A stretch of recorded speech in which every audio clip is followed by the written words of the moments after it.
Hey, it's Huck.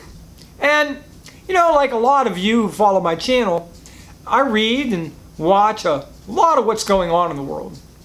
And if there's one thing we can all agree on, it's that trying to cover all the awful news going on around the world each day would be like trying to play a game of guacamole. Because no sooner do you mention, one terrible, tragic news event or disgusting political reality than, before you know it, 2, 3, or 4 others, equally brazen, hypocritical, or outright inhumane situations come to your attention. Just focusing on some of the people running for president, for instance, could keep me posting 10 or 12 videos a day. And of course, that kind of posting is just not possible. So the result is that so many topics, never really get the full attention they deserve. And so, something will hit the news cycle and be saturated in the news for a while, and then it falls off until the next topic comes up. I touched on this, I think, in an earlier video, maybe recently. Sadly, we rarely get the opportunity to explore with enough detail, some news events and topics that really need a lot of follow-up. And so that's what I thought I might touch upon a little bit today. A kind of a follow-up about, a few things that have been in the news, but are kind of falling off the radar a bit as, now we're talking about Scott Walker's entrance into the race and, the buffoon Donald Trump. Often you really have to look around pretty hard at the news, though, to see any follow-up of some of the things that just a week or two ago were really in the news. So today's topic is, I guess, the backlash that we're now starting to see from some of the things that recently occurred. One of those involves the South Carolina-led Confederate flag removal. Now, supporters of the Confederate flag have been holding rallies, I guess, in various cities around the country, particularly in the South.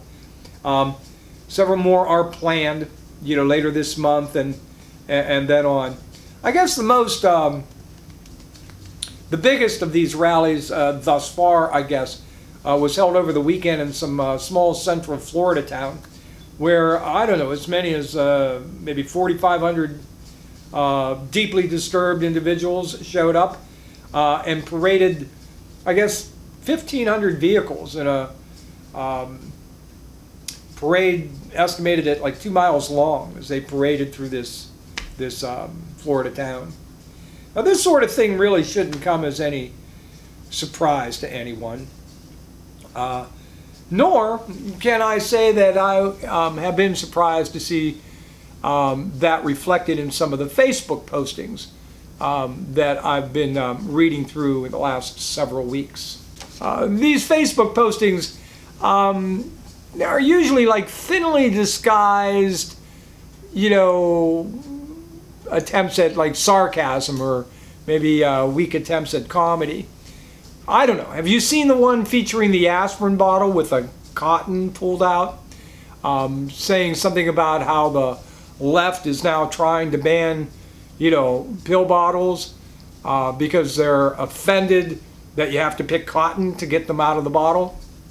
Or I know you've seen some of this backlash, some of these postings blasting TV Land's recent decision to drop, showing reruns of the old 80s TV show Dukes of Hazzard.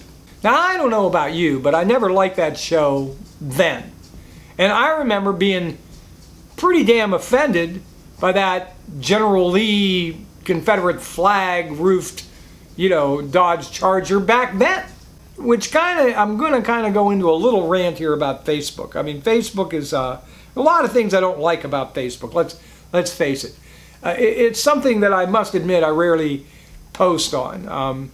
It's been a place where I have friended and been friended by, I don't know, several dozen people, all of whom I, at least at one time, knew well.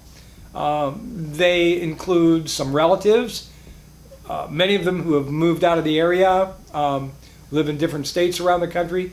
They also include former classmates of mine, some going all the way back to elementary school or high school or my college days. There's even a few teachers that I've had along the way that are friends of mine on Facebook. The rest are probably largely either some friends of mine, co-workers that I've had through the years, particularly when I worked for several newspapers as a reporter or as an editor. There are even a lot of people about half my age who back in the 90s were 12 years old, 14 years old, involved in theater when I was a youth theater director. Now, of course, they've all graduated from college and are starting their own careers. Most of these folks, like I say, have long ago moved away from the area. And for those who haven't, there's still, in most cases, people that I are not exactly included in my small circle of friends. And for that, it's mainly my own fault. I'm not as young or as healthy as I used to be. I don't get out much. I'm not able to do a lot of the things that I assume they're out enjoying. And like I said, I rarely have anything to say because I don't do that much anymore. But from time to time, I will leave a comment on something that someone has posted. And I love when people will post something about maybe with some photos of of a trip they took. I find some of that fascinating, especially if I've never been there before. Or some big event in the family, maybe some achievement or some project that they're working on. But it's kind of hard to weed through all of those little adventures and stories that I enjoy reading and enjoy commenting on for all the incessant, you know what I'm talking about. I have about 5 or 6 people in that group that I guess I could only refer to as extremely devoted Christians. And while they make up a relatively small percentage of my Facebook friends, they make up for that small percentage by posting prodigiously. And the vast majority of what they post, I would say, well over half of the things they tend to post, are all these little religious, inspirational messages. I believe in Jesus. Post this to your timeline and a miracle will happen in your life today. I don't have a big problem with that crap, but where I do draw the line is when I see them post something from, like maybe a quote from Billy Graham or, James Dobson from whatever, I don't know, what is he, the Family Research Council or the Family Associate, I don't know, whatever hate group it is that he's with, or some other hate monger. And I usually will post a comment to let them know how I feel about that. Amazingly, they never seem to unfriend me. I don't know. Maybe they think I can still be saved. Like the Confederate flag backlash, the Supreme Court's ruling last month on gay marriage has resulted in a whole host of some of the more intolerant presidential candidates, GOP governors, and GOP members of Congress starting up this whole religious liberties agenda. It's funny when so-called Christians harass, bully, fire, or otherwise discriminate against, gay or transgender folks. They're expressing their liberty of religious freedom. Yet when we call them on it by naming it for the harassment, the bullying, the discrimination, the denial of civil rights that it truly is, we're waging war on Christianity. So like I say, over the last couple of weeks now, I have seen, not from many folks, but, it's the same 6 or 7 people that have repeatedly posted things that are, very thinly veiled attempts at showing their racial intolerance or their, religious right inspired intolerance over the gay marriage ruling. And in each of those cases, I have taken time not to unfriend these folks, but to post a very matter-of-fact comment, usually going into, some small explanation of why I find their post offensive. Sometimes correcting, a misstated tidbit and letting them know the real facts. You see, basically what I let them know is that what they've posted,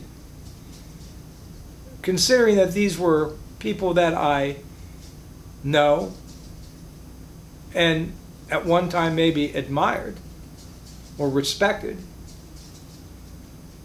all I can tell them is that the fact that they have posted this saddens me. And I want to let them know that. See, I don't know what we can do about all the racism and intolerance in America. I don't know what we can do about all these people parading their Confederate flags down their street or posting their intolerance, to the world on Facebook. But I think if we're ever going to make any progress, it has to begin with us not looking the other way. Even if we lose a few friends along the way, hopefully it doesn't come to that. But we shouldn't have to see 9 people gunned down in a church, or dozens of young lives taken by their own hand because of intolerable discrimination and bullying each year, before people begin soul searching over some of these issues. So I think it begins with us. Anyway, that's my opinion. I'd love to hear what you've run into and how you're dealing with it. Anyway, thanks for watching.